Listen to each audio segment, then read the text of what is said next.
நேர சாரதி போய் திரௌபதிகிட்ட நடந்த செய்திகளையெல்லாம் சொல்லி, தர்மன் அவரை இழந்து, தம்பிமாரை இழந்து, நாடை இழந்து, நகரங்களை இழந்து, பணியாட்களை இழந்து, சேனைகளை இழந்து நிர்கதியா நின்னவர் உங்களையும் இப்போ பணயமாக வைத்து உங்களையும் இழந்து விட்டார். பந்தயத்தில் முழுமையாக தோற்று போனார்.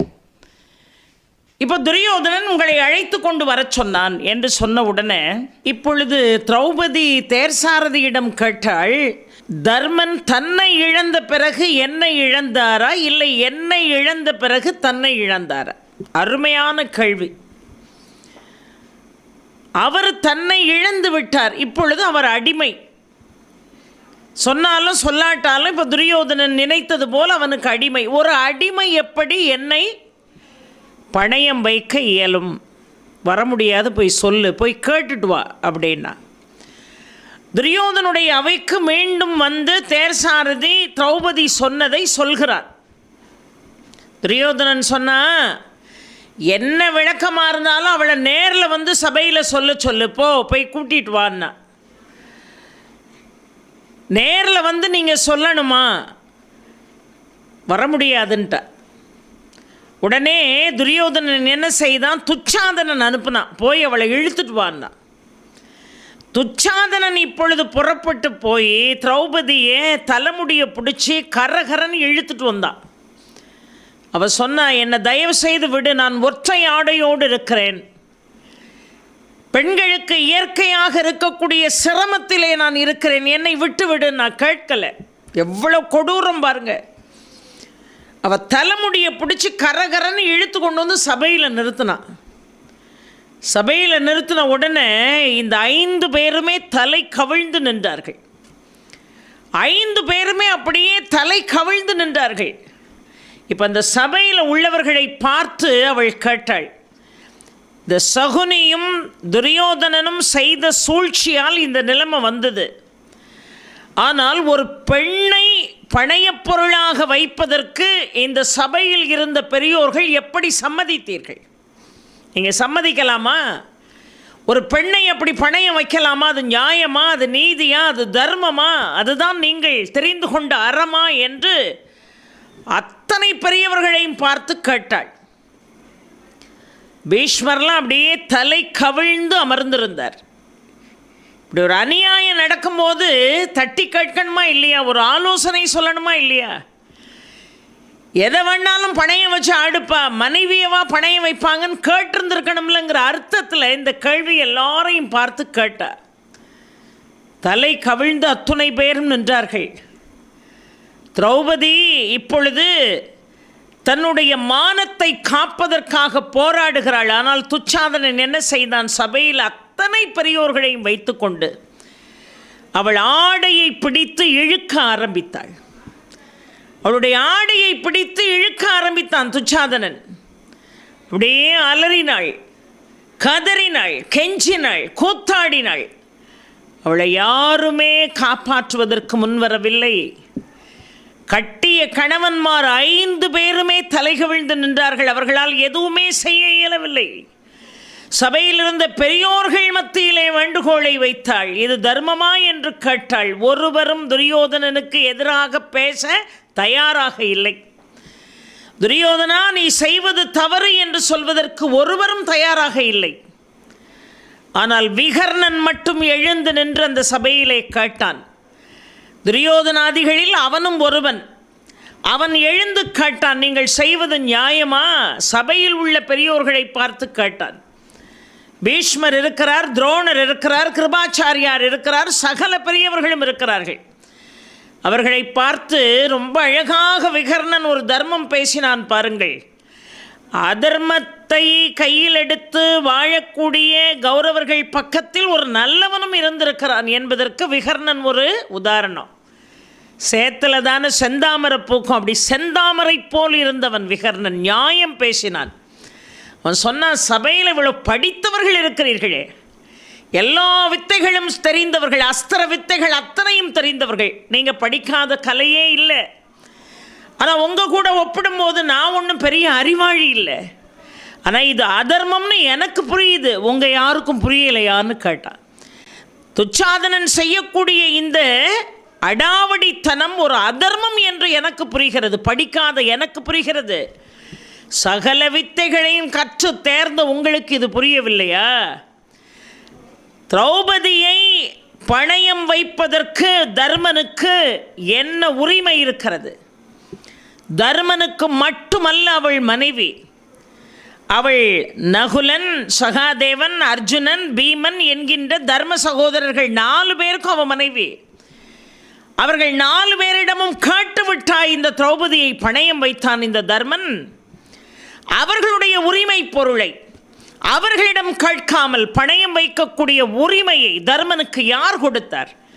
இதை ஏன் நீங்கள் தட்டி கேட்கவில்லை?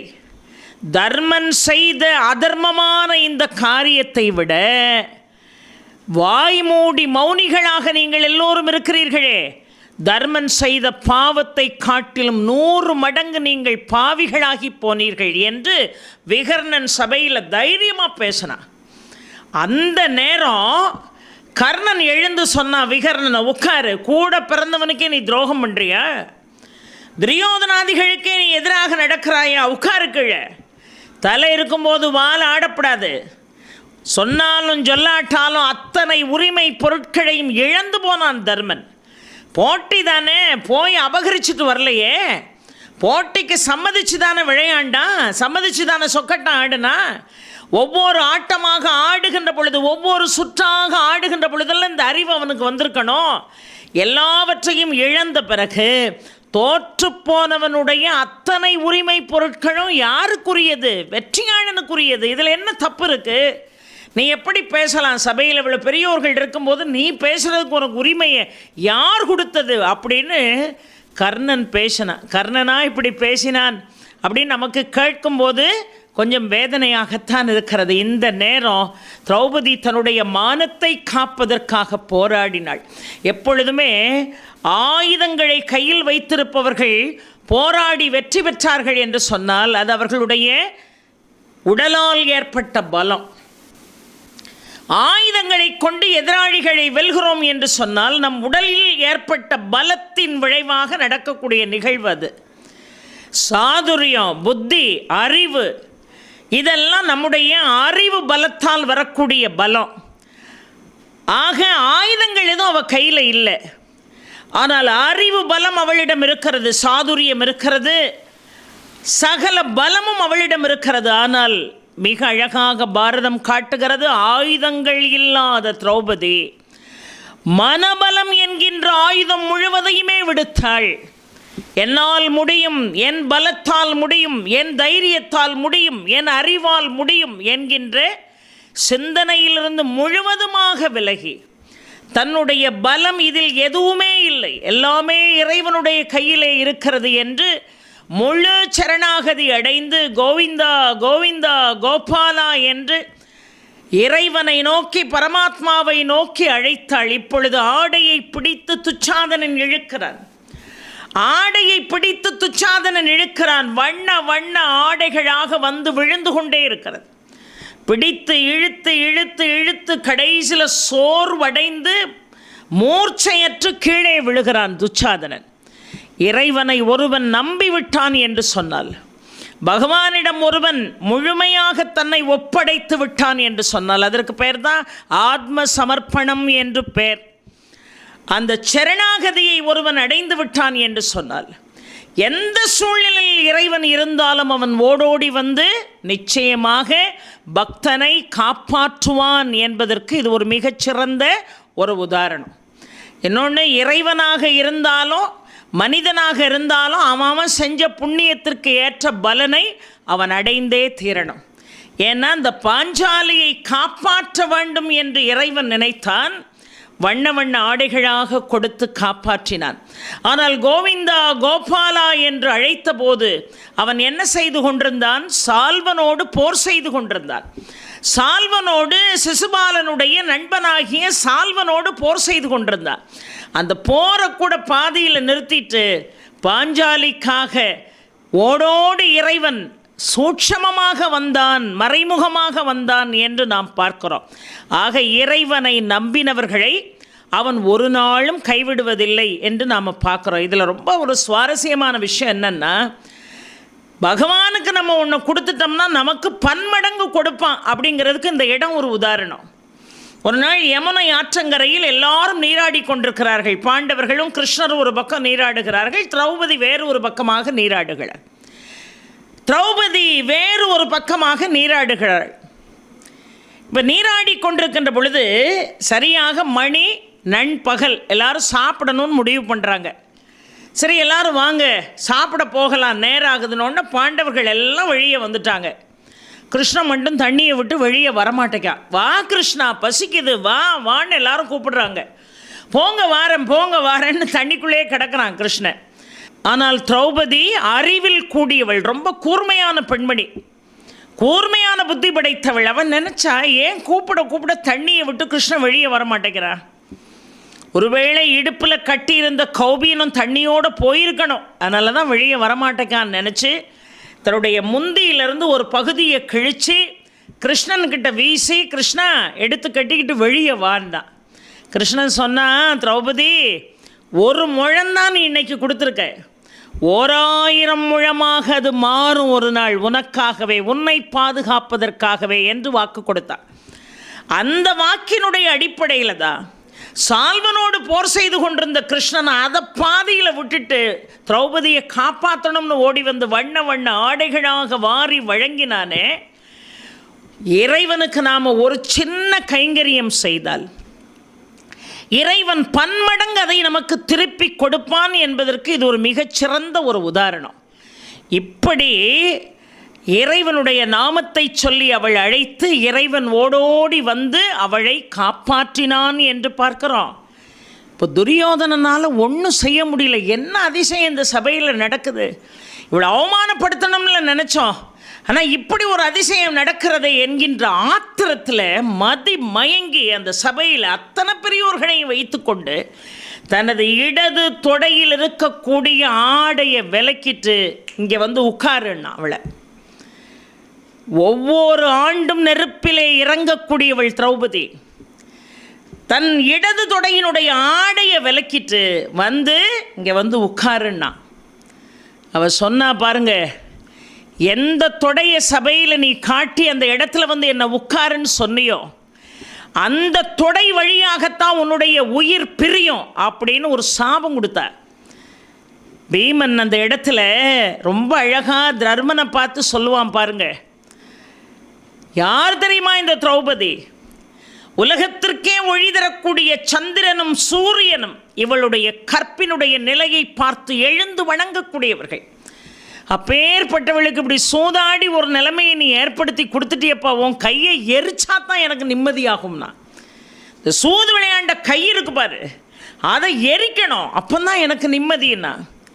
இடைமறித்து அர்ஜுனன் சொன்னா, அப்பா பீமா தேவையில்லாத விஷயமெல்லாம் பேசாத, பாவம் செய்யாத, இதனுடைய பின்விளைவுகள் எப்படி இருக்கும்னு தெரியாமல் இந்த காரியத்தை தர்மன் பண்ணிட்டாரு, அதற்காக சபையில் உன் உடன்பிறப்பை நீ பழிக்காதே, பாவம் செய்யாதே, நிதானமாக இரு என்று அர்ஜுனன் சொன்னார்.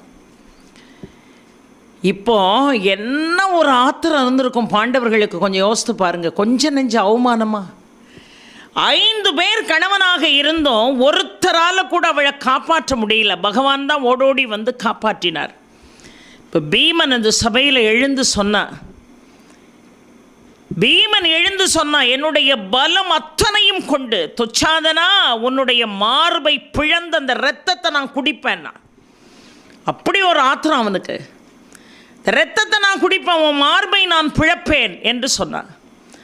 துரியோதனா உன்னுடைய தொடையை கிழித்து உன்னுடைய உயிரை நான் போக்குவேன். ஏன்னா பாஞ்சாலி சொல்லியிருக்கான் இல்லையா, எந்த தொடையை காட்டி அதில் வந்து அமரு என்று என்னை அழைத்தாயோ அந்த தொடையிலிருந்து தான் உனக்கு உயிர் பிரியும்னு சாபம் கொடுத்தா பாருங்க, அந்த தொடையை நான் தான் கிழிப்பேன் நான் பீமன்.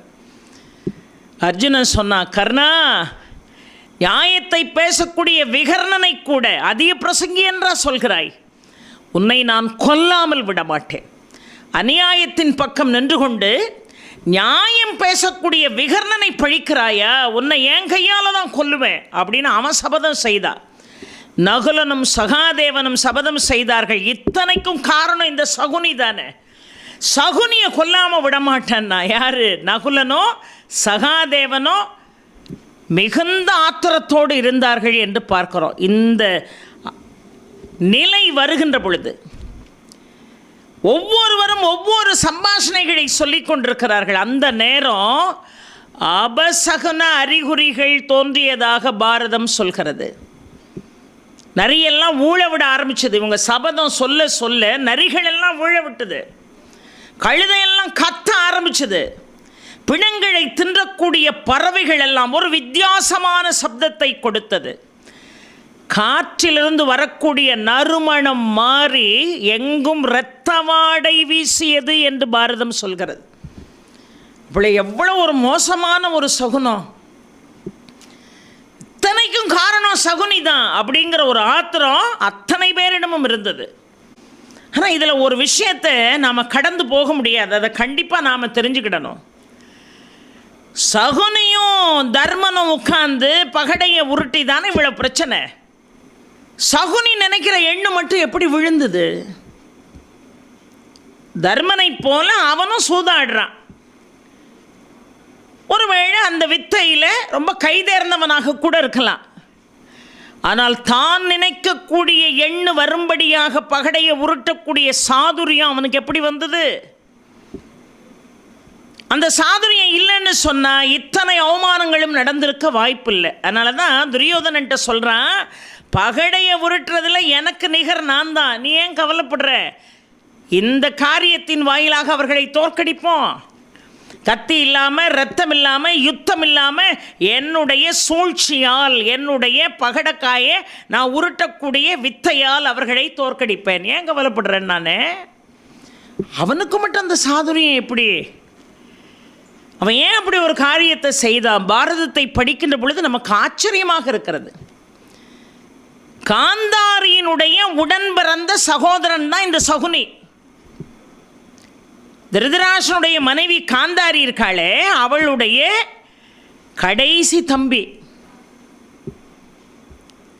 காந்தார நாட்டினுடைய மன்னன் சுபலன்.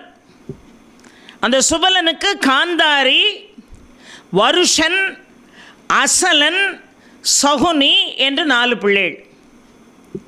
நான் ஏற்கனவே காந்தாரியை பற்றி பேசும்போது நான் சொல்லியிருக்கேன், நீங்கள் கேட்டிருப்பீங்க. யாரை அவள் முதலாவதாக திருமணம் செய்கிறாளோ அவன் இருக்க மாட்டான். அதுக்காகத்தான் சுபலன் என்ன செஞ்சார்? ஒரு ஆட்டுக்கடாயை கொண்டு வந்து அவளுக்கு தாலி கட்ட வச்சு அந்த ஆட்டை பலி கொடுத்து அந்த தோஷத்தை நீக்கினாங்க. அதுக்கு பிறகுதான் பொண்ணு கேட்டு வந்து திருதராஷ்டிரனுக்கு பொண்ணை கொடுத்தாரு சுபலன். அதுவும் பீஷ்மர் கேட்டார். அவருடைய ஆளுகைக்கு உட்பட்ட இடம், மறுக்க முடியாது. ஆனால் சகுனிக்கு மனசில் அது ஒரு பெரிய வேதனையாக இருந்தது. சகுனிக்கு மாத்திரமல்ல, சகுனியினுடைய சகோதரர்கள் வருஷன், அசலன், சுபலன் எல்லாருக்கும் கவலையாக இருந்தது. ஏன்னா பீஷ்மருடைய ஆளுகைக்கு உட்பட்ட பகுதி காந்தார நாடு. ஆனால் இப்போ நான் என் பொண்ணை கொடுக்கலன்னு சொன்னால் பீஷ்மருடைய பகையை தேட வேண்டியது வரும். பயந்துக்கிட்டு பொண்ணு கொடுத்தாங்க. ஆனால் சகோதரர்கள் யாருக்கும் இதில் விருப்பம் இல்லை. குறிப்பாக சகுனிக்கு இதில் விருப்பமே இல்லை. தன்னுடைய சகோதரியை, மிகவும் அழகு பொருந்தியவள் காந்தாரி, கண்ணில்லாத ஒருத்தனுக்கு பொண்ணு கேட்டு அந்த பொண்ணை கொடுங்கன்னு கேட்குறாங்க. எப்படி கொடுக்கறது? பயந்துக்கிட்டு நாம் பொண்ணை கொடுக்குறோமேங்கிற வேதனை சகுனிக்குள்ளாக இருந்தது. கல்யாணம் பண்ணி காந்தாரி இப்போ போயிட்டா. ஒரு நாள் இந்த நாடு, நகரம், அஸ்தினாபுரம், இந்த துரியோதனாதிகள் இவங்கெல்லாம் எப்படி இருக்க போகிறாங்கன்னு அவங்களுக்கெல்லாம் ஜோசியம் பார்த்தார் பீஷ்மர். ஒரு ஜோதிடரை கூப்பிட்டு, அந்த ஜோதிடர் ஜோசியம் பார்த்துட்டு சொன்னார், திருதராஷ்டிரனுக்கு இவங்கெல்லாம் பிறக்கலன்னா, யார்? துரியோதனாதிகள்.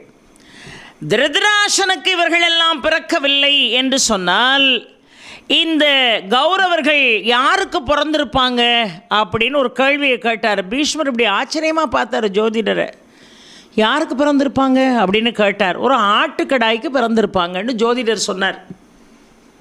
ஒன்றும் ஓடலை இவருக்கு. திருதராஷ்டிரனுக்கு இவர்கள் எல்லாம் பிறக்கவில்லை என்று சொன்னால் ஒரு ஆட்டுக்கடாய்க்கு பிறந்திருப்பான்னு ஜோசியம் ஏன் சொன்னான்? அனுப்பு ஒற்றனன்னு அனுப்புனார். அந்த ஒற்றன் காந்தார தேசத்தில் போய் விசாரிச்சா இவளுக்கு இப்படி ஒரு மாங்கல்ய தோஷம் இருந்தது. அதனால் ஆட்டுக்கடாயை வச்சு தாலியை கட்டி ஆட்டுக்கடாய் கழுத்தை அறுத்து பலி கொடுத்து தோஷத்தை நீக்கிட்டாங்கன்னு ஒற்றன் வந்து சொன்னான் பீஷ்மர்கிட்ட. பீஷ்மரால் இதை பொறுத்து கொள்ள முடியல. அது ஆட்டுக்கடாயாக இருக்கட்டும், என்ன கடாயாக இருக்கட்டும், கட்டின தாலியை கழற்றி இருக்கிறார்கள் என்று சொன்னால் அந்த பெண் கைம்பெண் தானே, விதவை தானே அந்த பெண்ணு. அஸ்தினாபுரம் எவ்வளோ பெரிய ராஜ்யம். இங்கே ஆழ வந்து இந்த ஆளுகைக்கு இருக்கக்கூடிய மன்னனுக்கு காலம் முழுவதும் உறுதுணையாக இருக்கக்கூடிய இந்த அஸ்தினாபுரத்தினுடைய மருமகள் ஒரு விதவையா எப்படி இருக்கலாம்?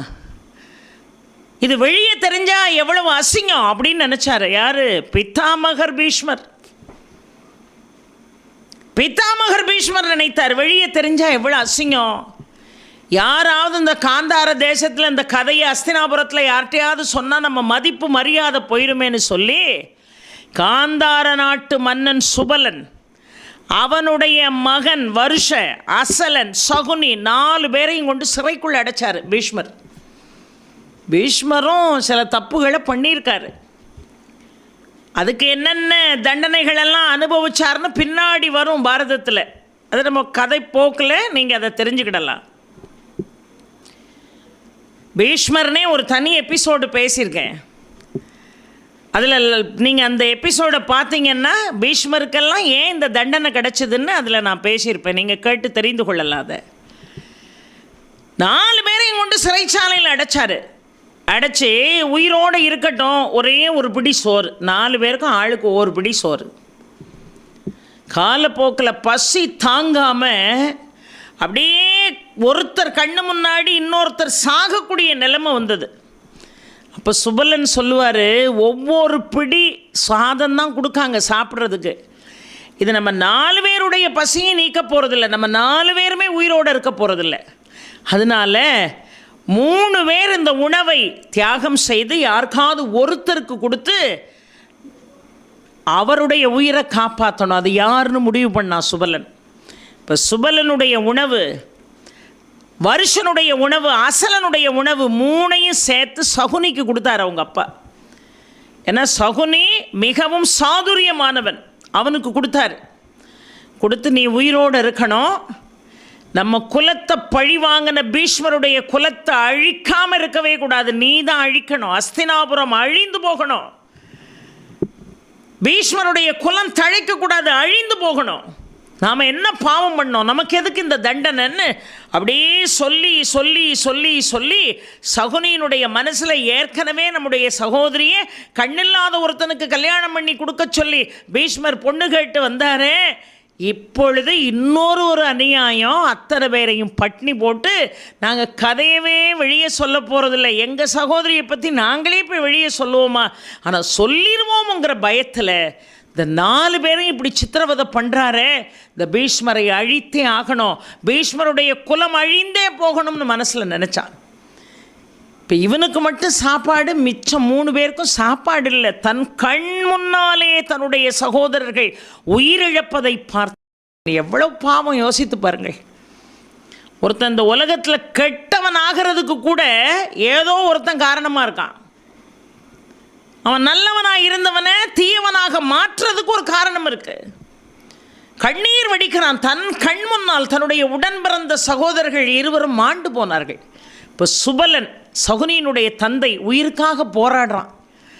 அவன் சொல்கிறான், அப்பா நீ எப்படியாவது தப்பிச்சு உன் சகோதரியை நன்றாக பார்த்துக்கொள், ஆனால் உன் சகோதரி அந்த குலத்திற்கு வாழச் சென்றிருக்கிறாள் என்கின்ற காரணத்துக்காக மனமாறி அந்த குலம் வாழும்படியாக செஞ்சிடாத, அந்த குலம் அழியணும், அதுதான் இந்த தந்தைக்கு நீ செய்து கொடுக்கக்கூடிய சத்தியம் அப்படின்னு சொல்லி சாகர தருவாயில் அந்த சிறைச்சாலையில் சுத்தமுத்தம் பார்த்தார். ஒரு கட்டை கிடந்தது, அந்த கட்டை எடுத்து ஓங்கி சகுனியினுடைய காலில் அடித்தார்.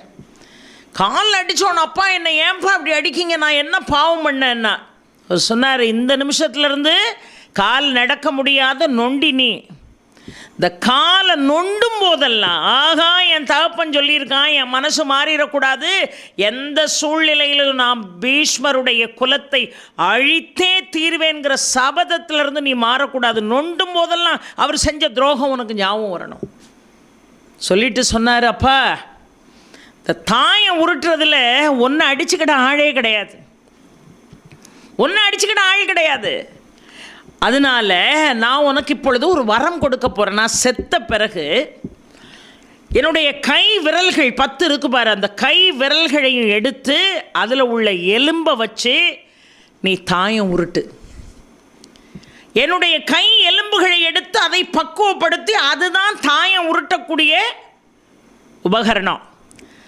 அதை கையில் வச்சுக்கிட்டு நீ தாயம் உருட்டினா நான் உனக்கு கொடுக்கக்கூடிய வரம் இந்த உலகத்தில் உன்னை வெல்ல யாராலும் இயலாது.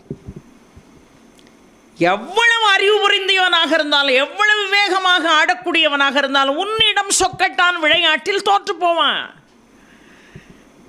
என்னுடைய கை விரல்கள் இருக்கிறது பாரு, அந்த எலும்புகளை இப்பொழுது உனக்கு தந்தேன். இதை நீ பகடைக்காயாக மாற்றி வாழ்வில் வெற்றி பெறுவாய் என்று ஒரு வரத்தை கொடுத்தார் சகுனிக்கு. அதற்கு பிறகு பீஷ்மரிடம் துரியோதனாதிகளிடம் ரொம்ப பயபக்தியாக இருக்கிற மாதிரி சகுனி நடித்து அவர்கள் செய்த எல்லா காரியத்துக்கும் உறுதுணையாக இருந்து தப்பான யோசனைகளை அவர்களுக்கு சொல்லி கொடுத்து. ஏன்னா அப்பந்தான் துரியோதனாதிகளை ஒருத்தர் பாக்கி இல்லாமல் பீஷ்மர் குலத்தையும் அழிக்கணும். அதுக்கு தானே சகுனி வந்திருக்காரு. ஆக பீஷ்மருக்கு ரொம்ப உண்மையாக இருக்கிற மாதிரி, துரியோதனாதிகளுக்கு ரொம்ப உண்மையாக இருக்கிற மாதிரி கூட இருந்தே கொதவழையை அறுப்பான்னு சொல்லுவாங்கள்ல, அந்த வேலையை சகுனி செஞ்சார். காரணம், தன் கண் முன்னாலே தன்னை பெற்ற தந்தை மாண்டு போகிறார். தன் கண் முன்னாலே 2 சகோதரர்கள் ஆகாரம் இல்லாமல் செத்து போகிறாங்க. நான் விட்டுருவேனா பீஷ்மரே, நான் துரியோதனனை விட்டுருவேனான்னு துரியோதனன் கூட இருந்து அத்தனை விஷயத்தையும் மாற்றி மாற்றி சொல்லி கொடுத்தான் சகுனி. அதனால தான் இந்திரபிரஸ்தத்திலிருந்து வந்து துரியோதனன் சோகமாக இருக்கும்போது இவனுடைய மன ஓட்டம் என்னன்னு புரிஞ்சுக்கிட்டு, நீ அவனை விட்டுறப்படாது, கண்டிப்பாக அவனை தோற்கடிக்கணும், என் கையில் ஒரு உபாயம் இருக்குது, இந்த சொக்கட்டை ஆடுறதுல என்ன விட்ட ஆள் கிடையாது, அதன் வாயிலாக உனக்கு நான் வெற்றியை தேடி தருவது மட்டுமல்ல, அவர்களுடைய ராஜ்யத்தையே பிடுங்கி முழுமையாக உன் கையில் ஒப்படைப்பேன் என்று சகுனி அந்த திட்டத்தை போட்டதுக்கு காரணமே துரியோதனனுக்கு உண்மையாக இருக்கணுங்கிறது இல்லை, துரியோதனாதிகள் ஒருத்தர் கூட பாக்கி இல்லாமல் அத்தனை பேரையும் அழிக்க வேண்டும் என்பது சகுனியினுடைய நோக்கமாக இருந்தது என்று பார்க்கிறோம். அதனால்தான் துரியோதனுடைய வேண்டுகோளுக்கு இவன்தான் ஆலோசகர். எல்லா ஆலோசனையும் அழிவுக்குரிய ஆலோசனைகளாக என்ன செய்தான் சொல்லி கொடுத்தான்.